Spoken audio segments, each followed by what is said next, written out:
Hey guys, it's Erica Galinas with the Mike McCaddy Group at Century 21 Affiliated here for our weekly Ask the Agent segment.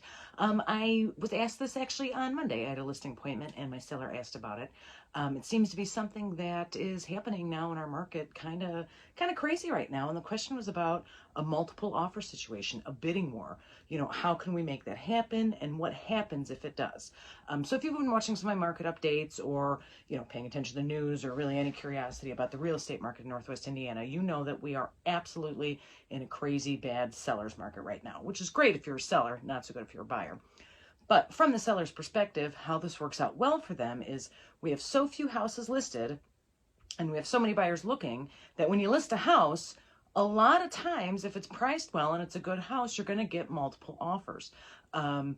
It can be tricky. A lot of people want to push higher on prices and try to get those multiple offers.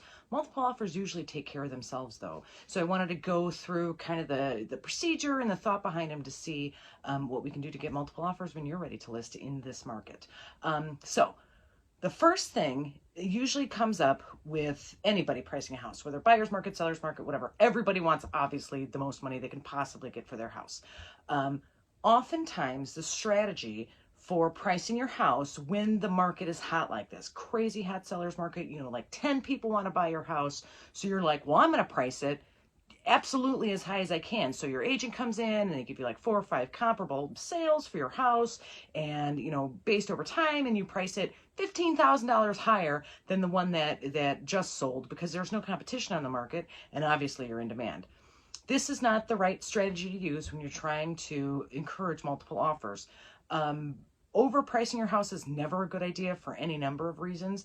But if you overprice your house and are trying to start a bidding war, what you will probably end up with, honestly, if it's that overpriced, 0, maybe 1 offer. But you certainly won't end up with multiple offers. And I've had listings over the past 6 months where, one was a crazy outlier, like an investor property had 42 offers. But in general, on these listings that are priced well, we're getting 4, 5, 6, 7 offers.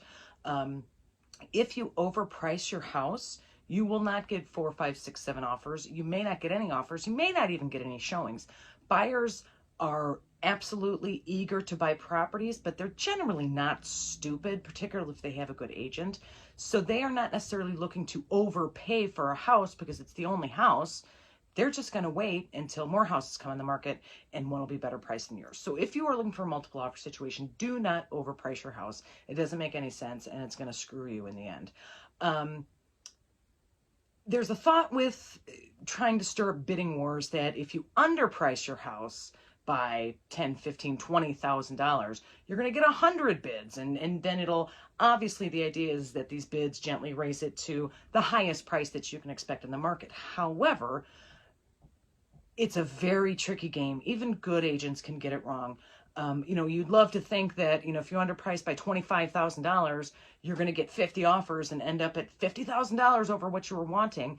Doesn't always work that way. And a lot of times for reasons we don't know why. You may put it on the market and then realize that, oops, it's Easter weekend. Nobody's going to be out looking at houses. Or you may, put it on the market. Everything looks great. $20,000 below list price. And then something happens in the world and nobody's looking at houses for a while. So I generally absolutely avoid underpricing properties to drive a bidding war because there are just too many variables involved that I have no control over, that you have no control over, makes it real sketchy. So if you want to drive that bidding war, price it at maybe a touch under, a couple thousand, but price it right at those comparable sales prices and you will drive those bids.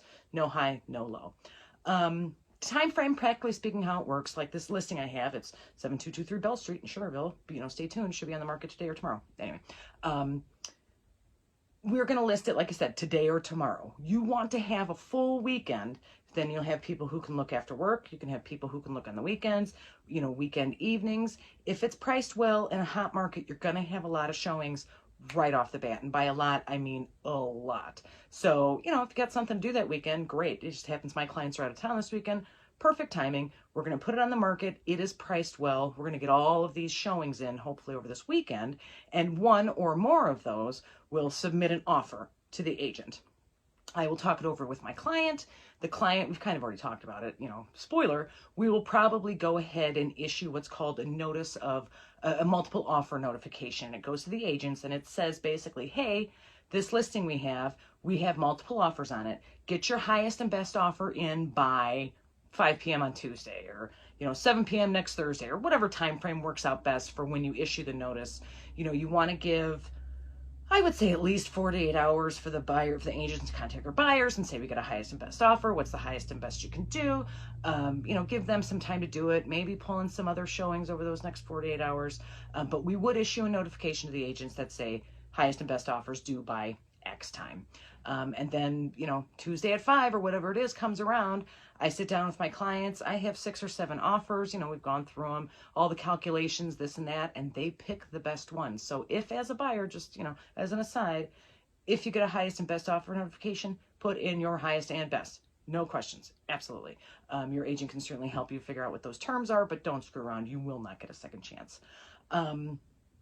Highest and best offers, obviously what we're trying to do is drive these prices at or above 100% of the list price. This is usually fine. They don't generally go that far over. I mean, you rarely see something go $50,000 over list price or something like that unless they've really mispriced the property. Stuff that can happen is you have things, so you're the seller, we're going to go through everything. We're going to look at obviously the price, because that's, but there's other calculations in there. Is the buyer asking for closing costs? Do they want us to buy them a survey? Do they want to give them a home warranty? Are they having home inspections? And what you see in this kind of competitive market is occasionally, not often, and I wouldn't recommend it to my buyer clients, but you see offers that say, we don't want a home inspection. Now, if that offer is $3,000 less than the highest offer, we may still accept that lower offer, because not having to have a home inspection and possibly repair anything is awesome. Like, really, that's a great thing that could happen with an offer. Again, maybe not for the buyers, but for the sellers, it's fabulous. So when you sit down with your agent in a multiple offer situation, they should have all the math laid out, but all those little details are in there as well. An FHA loan versus a conventional loan. You have a closing date that's more flexible. This one has to close soon. There's all these little variables that go into it beyond price. So make sure your agent is calling your attention to those. The only other danger, I guess, with bidding wars is that if it gets bid up high enough above the price, you may run into issues with appraisals, and we can talk about this in a different video. But basically, if somebody's getting a mortgage to buy your house, and they'll make up numbers, and they're going to pay $100,000, but the house only appraises for $90,000, then there's a $10,000 deficit. Either the buyer has to bring 10 grand extra, which doubtful, or you can meet in the middle, or you have to drop your price 10,000. So there is kind of a circuit breaker there for buyers, not just crazy overbidding on these houses and then whoops, haha, no equity, bank won't write the loan. So if you do end up in a multiple offer situation, make sure you look at your comps, you talk to your agent to make sure that appraisal is going to make sense, because you don't want to waste 40 days with your house under contract with a buyer who can't buy it because the house isn't going to appraise. That's it. It's the biggest thing with bidding wars, that the procedure is pretty straightforward. It's about what you think. It's all in writing. Good agents who are working with these buyers will be able to give them good advice. Your agent should absolutely be able to guide you through the process. And then again, when you get the offers, all of the math and the practical parts of it. Whether there'll be appraisal problems, different kind of loan types. Those are all things your agent should be doing for you. And they should be bringing copies of comparable sales with pictures and details to know exactly where you are, not just when you get those offers, but when you first price the house. Because again, the most important part, if you want to drive a bidding war in a market like this, is you want to price your house correctly. Do not overprice your house. Price at the list value. I don't want to say don't get greedy, because, if you don't find a buyer, you get zero. But if you don't find a buyer, you get zero. So make sure you pay close attention to those comps. A little bit of forward thinking can help. Well, this no competition, this and that and this. Maybe we'll price a little bit higher here. But if you overprice your house, like I said, you may not even have any showings. But either way, if you do have questions about selling, again, even just questions, I'm not going to force you to sign any papers or anything. You can always call or text me anytime, 219-765-2062. If you prefer, you can always email me at hsbyerica@gmail.com. That stands for Home Sales by Erica. Comment down below, send me a direct message, whatever you need to do to get a hold of me. I'm always happy to help. I will see you guys Monday for our market update on St. John, and next Thursday for Ask the Agents. If you guys have any questions you want to answer pretty much about anything, please let me know. Just text them to me or DM me real quick, and I'll be happy to cover them in future episodes. Thanks, guys. Have a good weekend.